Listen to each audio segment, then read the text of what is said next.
Some of the major thinkers in the West, philosophers, have already recognized that monotheism, a supreme personality called God, comes with too many unanswered questions, or something is an issue of suspect. It's not new.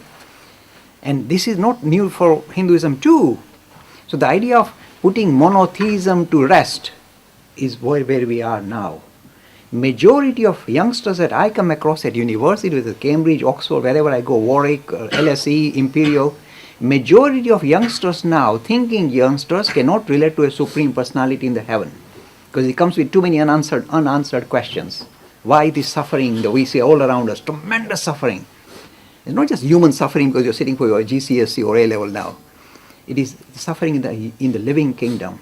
Animals and insects, everybody biting each other, killing each other, chopping each other up and munching it while they're alive. What a God created this. So a very kind of almost all major Western thinkers, atheistic thinkers, whether it's Russell or Hume, find it very awkward to suggest that they can relate to a supreme personality who is in charge of this universe, who created the universe. So monotheism, I'm telling you as well, is dead. It will be replaced by what we are promoting here through this media. Spiritual humanism. What you are searching for in the heaven was not somebody sitting behind the clouds, but the essential nature of humanity. There's something more to us than meets the eye. We are not material beings, as Richard Dawkins says.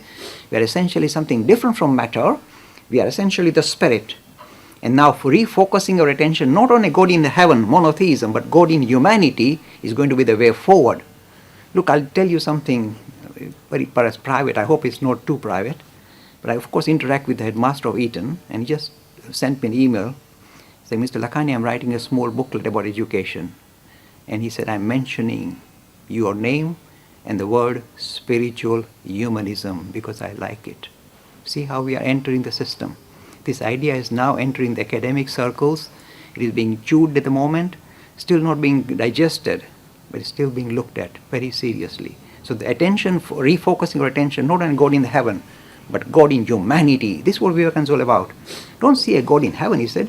See God in humanity. See and serve God in humanity.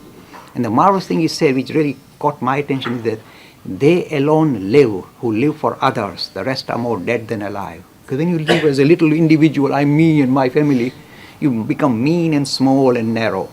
When you see yourself reflect in other human beings, you grow in stature, you live fully. This is the marvelous teaching of spiritual humanism, which is going to replace monotheism in days to come. People who are strongly devout Hindus, who love monotheism, who love the Vishnu and Shiva, will shudder.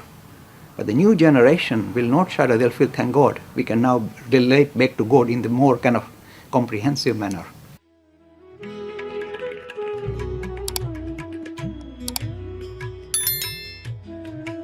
Free e-learning course in Hinduism. To register, please visit www.hindu-academy.com. Talks on Hinduism. Sponsored by People Care.